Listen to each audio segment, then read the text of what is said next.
എല്ലാവർക്കും നമസ്കാരം. ഈ കഴിഞ്ഞ ദിവസങ്ങളിലായിട്ട് നമ്മളൊരു ന്യൂസ് കേട്ടുകൊണ്ടിരിക്കുകയായിരുന്നു. നമ്മുടെ യാക്കോബ സഭയുടെ ഒരു മെത്രാപ്പോലിത്ത, റിട്ടയർ ഒരു മെത്രാപ്പോലിത്ത മാർ കൂറിലോസ് എന്ന് പറയുന്ന ഒരു മെത്രാപ്പോലിത്തേനെ അദ്ദേഹത്തിൻ്റെ 15 ലക്ഷം രൂപ സൈബർ തട്ടിപ്പുകാർ തട്ടിച്ചെടുത്തുകൊണ്ട് പോയൊരു ന്യൂസ് നമ്മൾ ഈ ദിവസങ്ങളിലൊക്കെ കേട്ടുകൊണ്ടിരിക്കുകയായിരുന്നു. അപ്പോൾ ശരിക്കും അദ്ദേഹം അത് വിവരിക്കുന്നതൊക്കെ കേട്ടാൽ ശരിക്കും നമ്മൾക്കങ്ങ് ചിരി വന്നു പോകും. കാരണം ഇത്രയും ടോപ്പ് ലെവലിൽ, അതായത് ആത്മീയത്തിൻ്റെ ഇത്രയും ടോപ്പ് ലെവലിൽ നിന്ന് ഈ വ്യക്തിയെ എങ്ങനെയാണ് ഇങ്ങനെ ഒരു തട്ടിപ്പുകാരെ കീഴ്പ്പെടുത്തിയതെന്ന് എത്ര ആലോചിച്ചിട്ട് നമ്മൾക്ക് പിടുത്തം കിട്ടേണ്ടില്ല. കാരണം ഒന്നാമത് ഇദ്ദേഹം പറയുന്ന ഒരു കാര്യമുണ്ട്, അദ്ദേഹം വീഡിയോയിൽ കൂടി പറയുന്നതാണ്, പത്രക്കാർക്ക് ഇൻ്റർവ്യൂ കൊടുത്തതാണ്. അപ്പോൾ അദ്ദേഹം പറയേണ്ടത് ഇങ്ങനെയാണ്: ഇദ്ദേഹത്തിന് ഒരു കോൾ വന്നിട്ട് ഇദ്ദേഹത്തിന് മുംബൈയിൽ അക്കൗണ്ട് ഉണ്ടോ എന്ന് ചോദിക്കുന്നു. ഇദ്ദേഹം ഇല്ല എന്ന് പറയുന്നു. എന്തായാലും ഇദ്ദേഹം നിങ്ങൾ വെർച്വൽ കസ്റ്റഡിയിലാണെന്ന് പറയുന്നു. അതിനുശേഷം ഇദ്ദേഹത്തിനോട് പറയുന്നു ഫോൺ കട്ട് ചെയ്യരുത് എന്ന് പറഞ്ഞ് വീഡിയോ കോളിലാണ് സംസാരം. അപ്പോൾ വീഡിയോ കോളിൽ ഇവർക്ക് ആളെ കാണുന്നില്ല, ഇദ്ദേഹത്തിന് ആളെ കാണുന്നില്ല, സൗണ്ട് കേൾക്കുന്നില്ല. പിന്നെ അവർ കുറച്ച് എംബ്ലങ്ങളൊക്കെ കാണിച്ചു കൊടുക്കുന്നു. അപ്പം ഇദ്ദേഹം അതങ്ങ് വിശ്വസിച്ചു. അതായത് ആളെ കാണാതെ എംബ്ലങ്ങൾ കാണിച്ചു കൊടുക്കുന്നു. കോടതിയിൽ വരെ ഇദ്ദേഹത്തെ ഹാജരാക്കി, അതായത് ഈ വീഡിയോ കോളിലൂടെ കോടതിയിൽ വരെ ഹാജരാക്കി. ഒരു ദിവസം മുഴുവൻ ഇദ്ദേഹം ഈ ഒരു ടെൻഷൻ അനുഭവിച്ചു എന്നാണ് ഇദ്ദേഹം പറയുന്നത്. അപ്പം എനിവേ ഇദ്ദേഹത്തിന് ഒന്ന് ചിന്തിക്കാവുന്ന കാര്യമുണ്ടായിരുന്നുള്ളൂ. ആരെങ്കിലും പറയുന്നത് കേട്ടിട്ട് നമ്മൾ വെർച്വൽ കസ്റ്റഡിയിലാണെങ്കിലും ഓക്കെ, നിങ്ങളതിൻ്റെ ബാക്കി പ്രൊസീജിയർ ചെയ്യ് എന്ന് പറഞ്ഞിട്ട് ഇദ്ദേഹത്തിന് ഫോൺ കട്ട് ചെയ്തിട്ട് മറ്റെന്തെങ്കിലും നിയമസഹായങ്ങൾ ഇദ്ദേഹത്തിന് തേടാമായിരുന്നു. എന്തായാലും ആ ബുദ്ധിയൊന്നും ആ ടൈമിൽ ഇദ്ദേഹത്തിന് വർക്കായിട്ടില്ല. ഇദ്ദേഹം 15 ലക്ഷം രൂപ ഇവർ ചോദിച്ച 15 ലക്ഷം രൂപ കൊടുത്തു.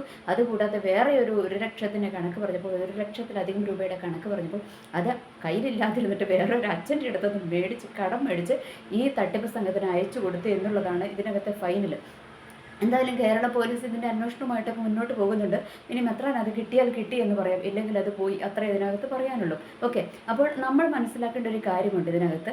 ഒന്ന്, നമ്മൾക്കെതിരെ എന്ത് കേസാണ്, എന്ത് പ്രോബ്ലം ആണ് എന്ന് പറഞ്ഞാലും ആദ്യം നമ്മൾ ഏതെങ്കിലും ഒരു വ്യക്തി, അല്ലെങ്കിൽ നമ്മൾക്കറിയാം ഇപ്പോൾ പോലീസിൻ്റെ വേഷമൊക്കെ ധരിച്ചാണ് കള്ളന്മാർ ഇറങ്ങുന്നത് അല്ലേ. അപ്പോൾ നമ്മൾ അവരെ വിശ്വസിക്കാതിരിക്കുക, എന്തെങ്കിലും പ്രൂഫ് കാണിക്കുക, ഇല്ലെങ്കിൽ എന്താണെന്ന് വെച്ചാൽ അതിൻ്റെ ബാക്കി കാര്യങ്ങൾ ഞങ്ങൾ ചെയ്തോളാം എന്ന് നമ്മൾ പറയുകയും, അല്ലെങ്കിൽ അതിൻ്റെ എന്താ പറയുക, നിയമപരമായ രീതിയിൽ നമ്മൾ മുന്നോട്ട് പോവുകയുമാണ് നമ്മൾ ചെയ്യേണ്ടത്. ഒന്ന്.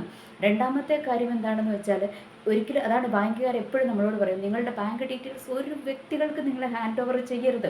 അത് പല പ്രാവശ്യമായിട്ട് എനിക്ക് തോന്നുന്നു ബാങ്കുകാർ നമ്മൾക്ക് മെസ്സേജുകൾ ഇങ്ങനെ തന്നുകൊണ്ടേയിരിക്കുന്നതാണ്. എന്നിട്ടും ഈ മെത്രാൻ എന്ത് പറ്റിയെന്ന് എനിക്ക് അറിഞ്ഞൂടാ. ഓക്കെ, ഇദ്ദേഹം ആ പൈസ മുഴുവൻ ട്രാൻസ്ഫർ ചെയ്തു. ഇനി ഇവർ വിളിച്ചത് സത്യമാണെങ്കിൽ കൂടെ, അങ്ങനെ ഒരു വെർച്വൽ കസ്റ്റഡി എന്ന് പറയുന്ന ഒരു പരിപാടി ഇല്ല, അങ്ങനെ ഒരു നിയമമില്ല. ഓക്കെ, അങ്ങനെ ഇനിയിപ്പോൾ അങ്ങനെയൊക്കെ ഇദ്ദേഹത്തിനോട് പറഞ്ഞവർ അത്രയും വിശ്വസനീയമായ രീതിയിൽ ഇദ്ദേഹത്തെ എന്താ പറയുക, വിശ്വസനീയമായ രീതിയിലല്ല, ഏതെങ്കിലും ഒരു രീതിയിൽ ഒരു കേസൊക്കെ ആയിട്ട് വന്നാൽ പോലും ഒരിക്കലും നമ്മുടെ അക്കൗണ്ട് നമ്മളവർക്ക് ട്രാൻസ്ഫർ ചെയ്ത് നമ്മുടെ പൈസ അവരെടുത്തുകൊണ്ട് പോവുകയല്ല ചെയ്യുന്നത്. ഇനി നമ്മുടെ അക്കൗണ്ട് മരവിപ്പിക്കുന്ന പരിപാടികളൊക്കെ ഉണ്ട്. അത് ശരിക്കും ഈ നിയമ സംവിധാനങ്ങൾ നമ്മുടെ ബാങ്കുമായിട്ട് നേരിട്ട് അവർ കമ്മ്യൂണിക്കേറ്റ് ചെയ്ത് അതിൻ്റെ പ്രൊസീജിയേഴ്സിൻ്റെ രീതിയിൽ മുന്നോട്ട് പോയിട്ടാണ് അതൊക്കെ ഇവർ എന്താ പറയുക, മരവിപ്പിക്കുക അല്ലെങ്കിൽ പൈസ എടുക്കുക, ഇങ്ങനെയുള്ള കാര്യങ്ങളൊക്കെ ചെയ്യുന്നത്. ഓക്കെ, അത് അല്ലാതെ ഈ നേരിട്ടൊരു വ്യക്തികളെ വിളിച്ച് നമ്മുടെ അടുത്ത് നിന്ന് പൈസ ആവശ്യപ്പെടുകയും നമ്മൾ കൊടുക്കുകയും ചെയ്യുന്ന ഒരു പരിപാടി ഇല്ല. അതൊക്കെ നമ്മളൊരു സാധാരണക്കാർ മനസ്സിലാക്കിയിരിക്കേണ്ട കാര്യങ്ങളാണ്. അപ്പോൾ സാധാരണക്കാർക്ക് പോലും ഇത് മനസ്സിലാകും. അപ്പം അദ്ദേഹത്തിന് എന്ത് പറ്റിയെന്ന് എനിക്കറിഞ്ഞൂടാ. ഓക്കെ, അദ്ദേഹം ഭയപ്പെട്ടു പോയി എന്നുള്ളതാണ് ഇതിനകത്തെ കാര്യം. അപ്പം നമ്മുടെ കയ്യിൽ ഒന്നുമില്ല എങ്കിൽ നമ്മൾ എന്തിനാണ് ഭയപ്പെടുന്നത്?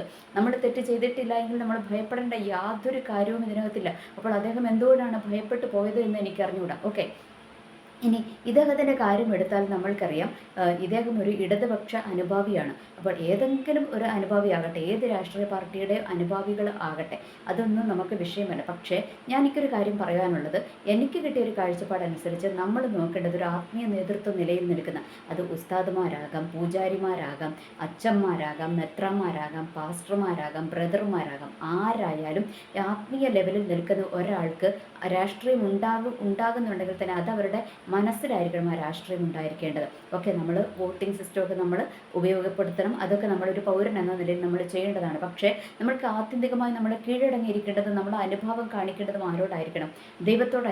ദൈവത്തോടായിരിക്കണം നമ്മൾ. കാരണം ഈ ആത്മീയ നേതൃത്വത്തിൽ നിൽക്കുന്നവർ എപ്പോഴും ഒരു ദൈവത്തിൻ്റെ ദൈവത്തിൻ്റെ സ്ഥാനത്ത് നല്ല ഒരു ദൈവത്തെ പ്രതിനിധീകരിക്കുന്ന പോലെയാണ് ഇവർ നിൽക്കുന്നത്. ദൈവത്തിൻ്റെ അരുളപ്പാടുകൾ മേടിച്ച് ജനത്തെ നിയന്ത്രിക്കുന്ന ഒരു വ്യക്തികളായിട്ടാണ് ഇവരെ കാണുന്നത്. അപ്പോൾ ഇവർ ഒരിക്കലും ഒരു രാഷ്ട്രീയ രാഷ്ട്രീയ പാർട്ടിയോടല്ല അനുഭാവം കാണിക്കേണ്ടത്. ഇവർ തികച്ചും ദൈവത്തോട് മാത്രമാണ് അനുഭാവം കാണിക്കേണ്ടത്. ഇവരൊരു രാഷ്ട്രീയ പാർട്ടിക്കാർക്ക് വേണ്ടി കുഴലൂതുന്നവർ ആകാൻ ഒരിക്കലും പാടില്ല എന്നുള്ളൊരു സത്യം നമ്മൾ മനസ്സിലാക്കണം. എന്തുകൊണ്ട് ഇദ്ദേഹം ഒരു രാഷ്ട്രീയ പാർട്ടിയോട് പ്രകടമായി തന്നെ ഒരു അനുഭാവം പ്രകടിപ്പിക്കുന്ന ഒരു വ്യക്തിയായിരുന്നു. ഓക്കെ, അതവിടെ നിൽക്കട്ടെ. ഇനി അടുത്ത ഒരു സംഭവം, ഒരു സാധാരണ ഒരു പിതാവിന് ഒരു കോൾ വന്നു. ഇതുപോലെ തന്നെ അദ്ദേഹത്തിൻ്റെ മകൻ കാനഡയിൽ പഠിക്കുകയാണ്. അപ്പോൾ കാനഡയിൽ പഠിക്കുന്ന മകൻ അവിടെ അറസ്റ്റിലായിരിക്കുകയാണ്. അതുകൊണ്ട് നിങ്ങൾ ആ മകനെ അറസ്റ്റിൽ നിന്നും രക്ഷപ്പെടുത്തണമെങ്കിൽ നിങ്ങൾ ഇത്ര പൈസ വേണം എന്ന് പറഞ്ഞുകൊണ്ട് മറ്റൊരു കോൾ ഒരു സാധാരണ ഒരു പിതാവിന് വന്നു, ഒരു മകൻ്റെ അച്ഛന് വന്നു. ഓക്കെ, അദ്ദേഹം ആ കോൾ എടുത്ത് പക്ഷേ അദ്ദേഹത്തിന് വന്ന വീഡിയോ കോളിൽ ഈ പിതാവിന് വന്നതുപോലെ സൗണ്ട് മാത്രമായിരുന്നില്ല. ഇദ്ദേഹത്തിന് ആളെ ഒരു യൂണിഫോമിലുള്ള ഒരു പോലീസ് ഓഫീസർ ആയിരുന്നു ഇദ്ദേഹത്തിൻ്റെ മുന്നിൽ വന്നത്. ഓക്കെ, അപ്പോൾ ഇങ്ങനെ ഇദ്ദേഹത്തെ രക്ഷപ്പെടുത്തണമെങ്കിൽ, ഈ മകനെ രക്ഷപ്പെടുത്തണമെങ്കിൽ ഇത്ര ലക്ഷം രൂപയൊക്കെ ആവശ്യപ്പെട്ടു. അപ്പോൾ ഇദ്ദേഹം എന്ത് ചെയ്തു? ഇദ്ദേഹം ബുദ്ധിപൂർവ്വം അവിടെ പെരുമാറി. ഇദ്ദേഹം ആ ഫോൺ കട്ട് ചെയ്തിട്ട് അപ്പോൾ തന്നെ ഇദ്ദേഹത്തിൻ്റെ സുഹൃത്തുക്കളോടോ ഒക്കെ പറഞ്ഞിട്ട് ഈ ഫോണിൻ്റെ ID, അതായത് ഈ ഫോൺ എവിടുന്നാണ് വന്നതെന്ന് കണ്ടുപിടിച്ചു. അതൊരു നേപ്പാൾ ബേസ്ഡ് നമ്പറാണെന്ന് കണ്ടുപിടിച്ചു. അപ്പോൾ തന്നെ ഇത് തട്ടിപ്പാണെന്ന് മനസ്സിലായി. കാരണം നേപ്പാളിൽ കിടക്കുന്ന ഒരു പോലീസ് ഓഫീസർക്ക് എങ്ങനെയാണ് കാനഡയിലുള്ള ഒരു മകൻ്റെ കേസിൽ നിന്ന് ഊരിക്കാൻ പറ്റുന്നത്? ഒരിക്കലും നടക്കുന്ന കാര്യമല്ല. ഓക്കെ, അദ്ദേഹത്തിന് ആ ബുദ്ധി വർക്കൗട്ടായി. ഇദ്ദേഹം എന്തായാലും അവർ തട്ടിപ്പാണെന്ന് മനസ്സിലാക്കി അവർക്ക് പൈസ കൈമാറിയില്ല. ഓക്കെ, ഇനി രണ്ടാമത് ഇദ്ദേഹം ചെയ്ത കാര്യം എന്താണെന്ന് വെച്ചാൽ മകനെ വിളിച്ചു.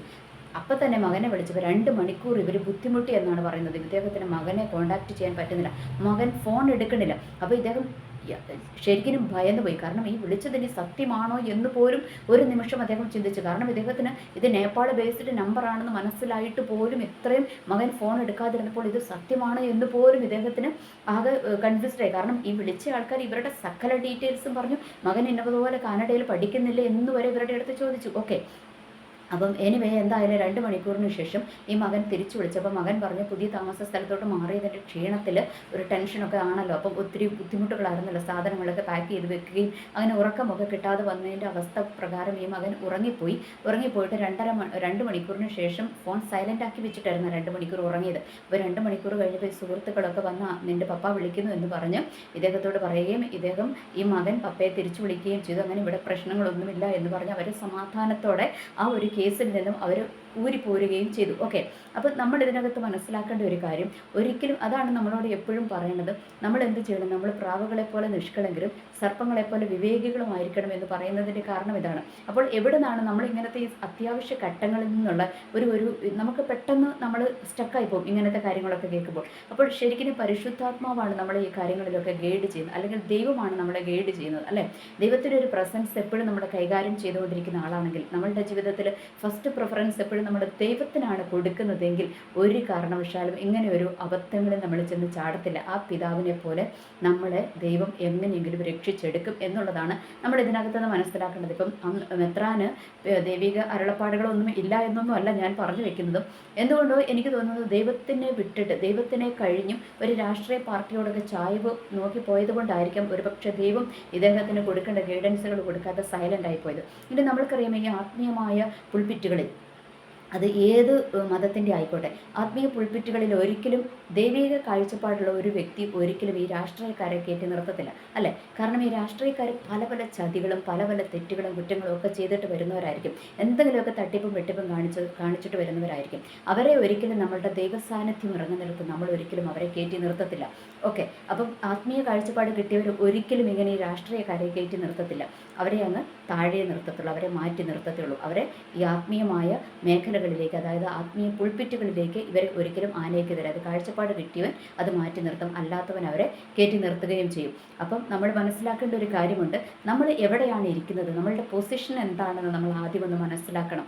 നമ്മൾ ഏത് ലെവലിലാണ് ഇരിക്കുന്നതെന്ന് നമ്മൾ ആദ്യം ഒന്ന് മനസ്സിലാക്കണം. എന്നിട്ട് വേണം നമ്മുടെ ഓരോ സ്റ്റെപ്പുകൾ മുന്നോട്ട് വയ്ക്കുവാൻ. അപ്പോൾ ആ ഒരു സ്റ്റെപ്പുകൾ നമ്മൾ അങ്ങനെ മുന്നോട്ട് വെച്ച് കഴിയുമ്പോൾ ഇതുപോലത്തെ കുരുക്കുകളിലൊന്നും ചെന്ന് ചാടാതെ ദൈവം നമ്മളെ സംരക്ഷിക്കും. ദൈവത്തിന് കൊടുക്കേണ്ട പ്രയോറിറ്റി നമ്മൾ കൊടുക്കുക, ദൈവത്തിന് കൊടുക്കേണ്ട സകല മഹത്വവും ബഹുമാനവും നമ്മൾ കൊടുക്കുക. അർഹിക്കുന്നതും ദൈവം അർഹിക്കുന്ന എല്ലാം ദൈവത്തിന് നമ്മൾ കൊടുക്കുക. രാഷ്ട്രീയ പാർട്ടിക്കാരെ, രാഷ്ട്രീയത്തെ, ബാക്കിയുള്ളതിനെയൊക്കെ അതിന് പുറകിലോട്ട് മാറ്റി നിർത്തുക. അപ്പോൾ ദൈവിക ജ്ഞാനം നമ്മളിൽ വർക്കൗട്ടാകും. ഇങ്ങനത്തെ ചതികളിലും കെണികളിലും ഒന്നും നമ്മൾ പോയി കുടുങ്ങാതെ ദൈവം നമ്മളെ രക്ഷിക്കും. ഓക്കെ, എനിവേ എല്ലാവർക്കും നല്ലൊരു ദിവസം ആശംസിക്കുന്നു. നന്ദി, നമസ്കാരം.